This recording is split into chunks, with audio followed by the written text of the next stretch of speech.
लगता है मेरे ऑफिस जाने की वजह से आप काफी उदास हो गई थी, इसलिए मेरे इंतजार में यहाँ खड़ी हूँ। आ जाएं। बस ऐसा ही समझ रहे। ऐसा है सर आप? ऐसा समझ लो। अच्छा, आप बैठिए ना। ये मैं क्या सुन रहा हूँ? तुमने जैन का घर छोड़ दिया? सही कहा आपने। जैन का घर था, तभी तो छोड़ कर आ गई। देखो हफ्सा, मेरा वो मतलब नहीं था यार। लेकिन मेरा यही मतलब था। बहुत गुस्से में हो, इसका मतलब है काफी लड़ाई हुई है। उसको सिवाय लड़ाई के और आता ही क्या था? हफ्सा, ये तुम उस आदमी के बारे में कह रही हो जिससे शादी करने के लिए तुमने अपनी अम्मी से लड़ाई मोल ली थी? हाँ, लेकिन तब शायद मैं ठीक थी। और अब ऐसा क्या हुआ है? मैं सोचती हूँ कि उस वक्त मैंने अपने घर वालों को, अपनी अम्मी जान को नाराज करके उससे शादी की थी। क्या मैंने गलत किया था? उस वक्त जो भी था, लेकिन तुम सही थी। अगर तुम सही ना होती तो मैं और तुम्हारे बाबा क्यों साथ देते? कभी कभी गलत सही और सही गलत भी हो जाता है। हफ्सा, ऐसा कभी भी नहीं होता। ऐसे तुम समझ रही हो या खुद को समझा रही हो? जो भी है, लेकिन मैं मजीद उस घर में नहीं रह सकती। इसका मतलब है कि जैन के साथ रहने पे अभी इनकार नहीं है तुम्हें, बस सिर्फ उस घर में रहने पे एतराज है। एक ही बात है, वो उस घर को छोड़ना ही नहीं चाहता। अच्छा, मैं बात करता हूँ जैन से, तुम फिक्र न करो। लेकिन अब कोई फायदा नहीं है। अम्मी जान बिल्कुल ठीक कहती। वो किसी भी तरह अम्मी जान के दिए हुए फ्लैट में रहने के लिए तैयार भी हो जाता है। तो ऐसा हमेशा के लिए नहीं होगा। इसका मतलब है कि तुम कश्मकश में कोई फैसला नहीं कर पा रही हो। मेरा ख्याल है कि कुछ वक्त दो चीजें बेहतर हो जाएंगी। मेरा एक मशवरा मानो कि कहिए। कोई भी फैसला करने में जल्दी मत करना प्लीज। चलो मैं चलता हूँ, अपना ख्याल रखना। अल्लाह हाफिज। खुदा हाफिज।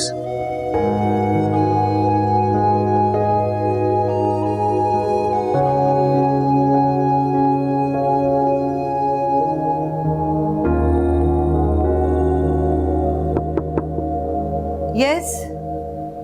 अम्मी जान आपने बुलाया? हाँ, आओ हफ्सा, बैठो।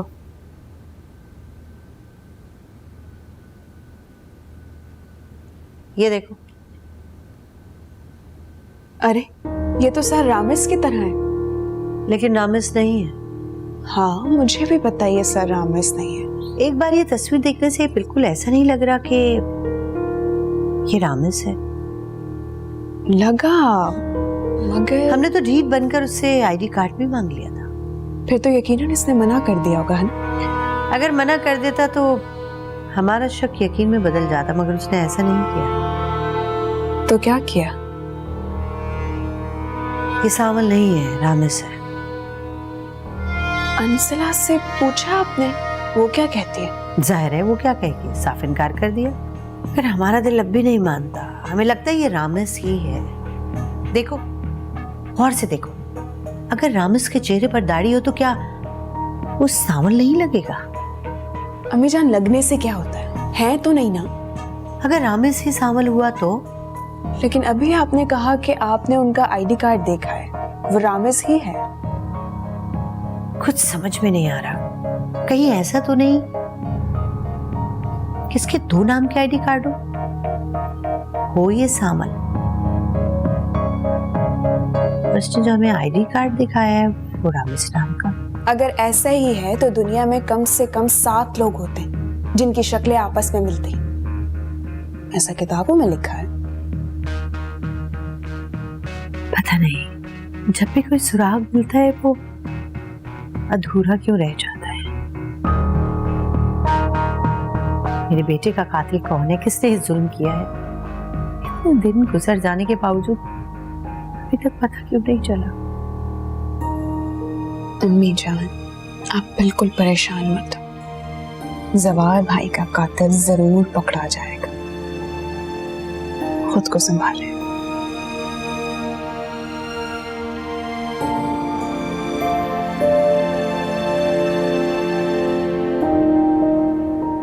काफी मालूमात किया, लेकिन कहीं से कोई प्रूफ नहीं मिला कि रामिस ही सांवल है। इसका मतलब ये है कि तुम हमें ये बताने के लिए आए हो कि कुछ नहीं हो सकता। हम सब्र करके बैठ जाओ और ये मान लें कि हमारे बेटे जवार का कातिल कभी नहीं मिलेगा। खैर खैर कातिल तो मिल सकता है अगर क्या पूरी बात करो शजी।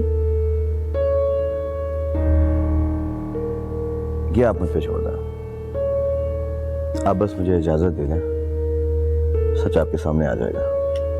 भूल है तुम्हारी। अंजला को हम अच्छी तरह से जानते हैं। वो मर तो सकती है लेकिन ये हरगिज नहीं मान सकती कि दूध में जहर उसी ने मिलाया था। तब तो फिर एक ही रास्ता बचता, आप रामेश को। कोई और रास्ता नहीं है?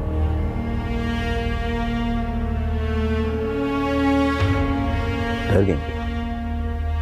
हाँ, हम डरते हैं कि अगर वो लड़का मासूम हुआ बेकसूर तो कहीं उसके साथ कोई ज्यादती न हो जाए। खैर अब इन दोनों में से किसी एक को तो चुनना पड़ेगा।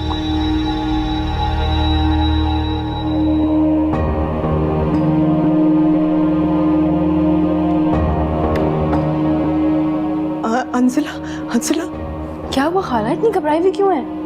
बेटा वो उसे मार डालेगा उसे। कौन कैसे मार डालेगा खाला?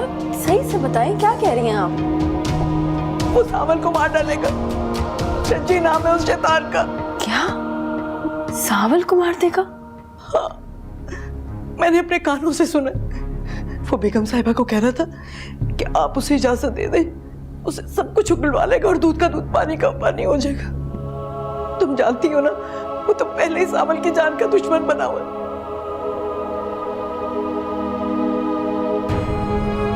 अंसिला, क्या हुआ तुम्हें बेटा? क्या हुआ बेटा? ठीक तो? खाला मैं ठीक हूँ। अच्छा मैं पानी ला।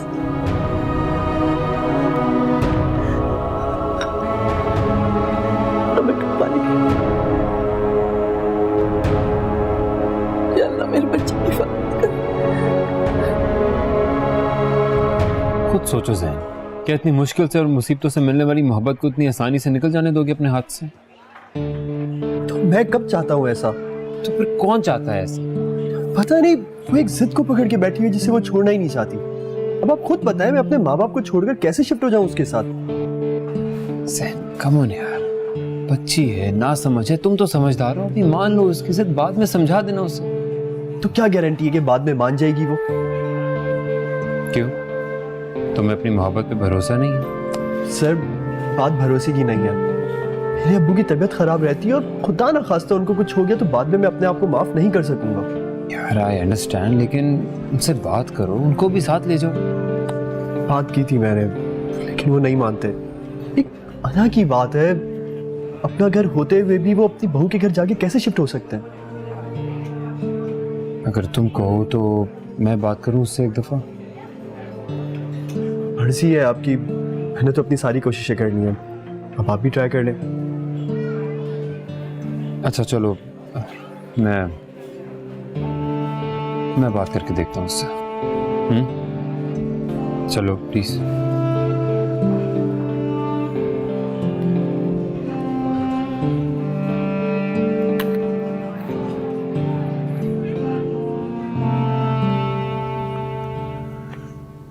देखो बेटा, जिंदगी में अगर कोई भी कामयाबी हासिल करनी हो ना, तो उसका एक ही तरीका नहीं होता कि इंसान ये समझे कि वो बाइख्तियार है और सब कुछ कर सकता है। बाज़ औक़ात बाइख्तियार से बाइख्तियार आदमी भी बेबस हो जाता है और कुछ नहीं कर पाता। ऐसी सूरत हाल में इंसान को अपनी स्ट्रेटेजी चेंज करना चाहिए। जीत के लिए अगर थोड़ा सा पीछे भी हटना पड़े ना, तो हट जाना चाहिए। शिकस्त उठाने से बेहतर है कि इंसान थोड़ी सी जिल्लत उठा ले, और जो ऐसा करते हैं ना, कामयाबी उन्हीं का मुकद्दर होती है।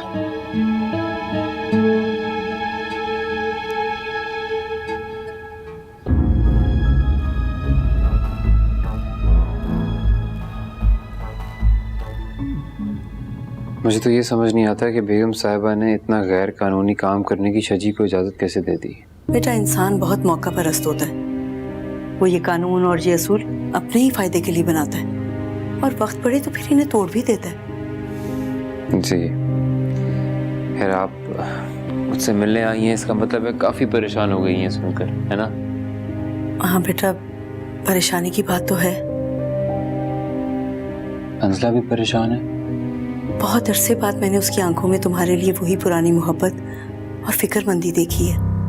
उसने कहा तो नहीं, मगर मैं समझ गई हूँ। अब वो तुम्हारे साथ जाने को भी मान जाएगी।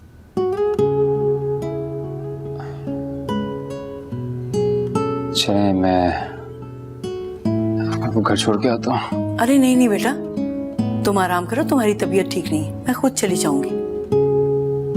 वो पूछेगी तो मैं क्या कहूँ? आपके ख्याल में वो पूछेगी? हाँ हाँ, क्यों नहीं पूछेगी, मैं उसे बताकर आई हूँ।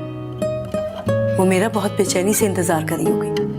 तो फिर उसे कह दीजिएगा कि बता दे, जान देनी है या जान बचानी है, जो बचा है मुझे दोनों तरह से मंजूर है। जीते रहो बेटा। अच्छा मैं जाती हूँ, तुम आराम करो और दवाई खा लेना। अल्लाह हाफिज।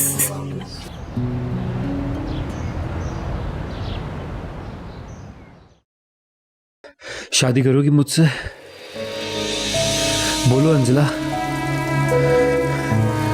शादी करोगी मुझसे?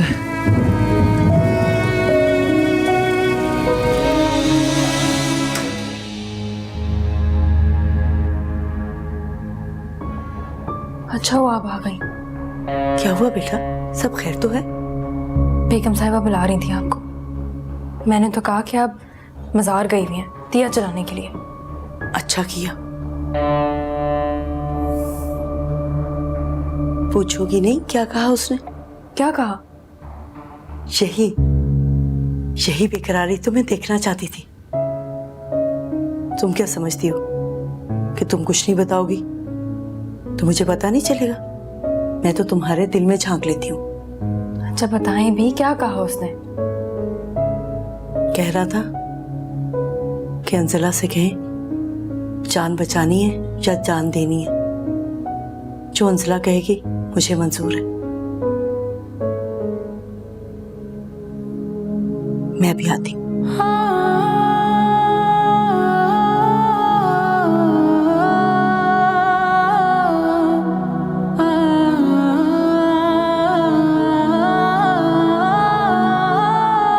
आ जाओ।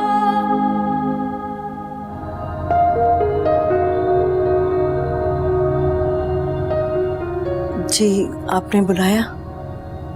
मजार से आ रही हो, यकीन है कि झूठ नहीं बोलोगे। ये तस्वीर किसकी है?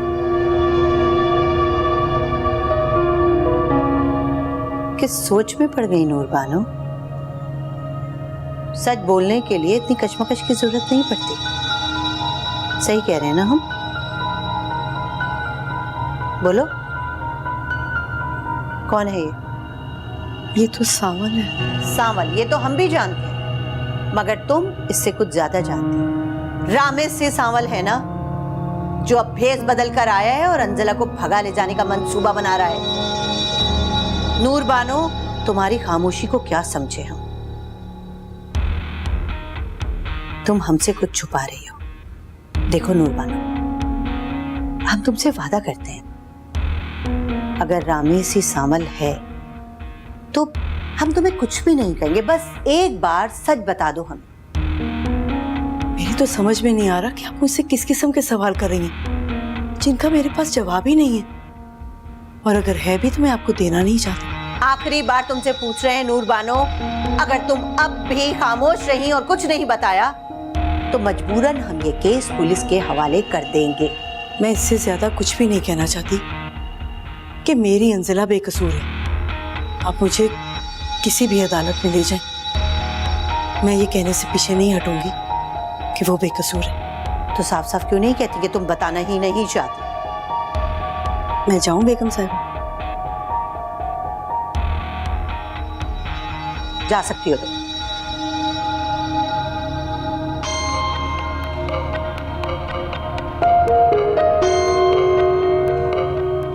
ऐ समंदर की मौजों और बल खाती लहरों और पानी की गहराइयों गवा रहना, मैंने सिर्फ और सिर्फ हफ्सा से मोहब्बत की है, बहुत मोहब्बत की है। क्या वाकई मुझसे इतनी मोहब्बत करते हो? इससे भी ज्यादा।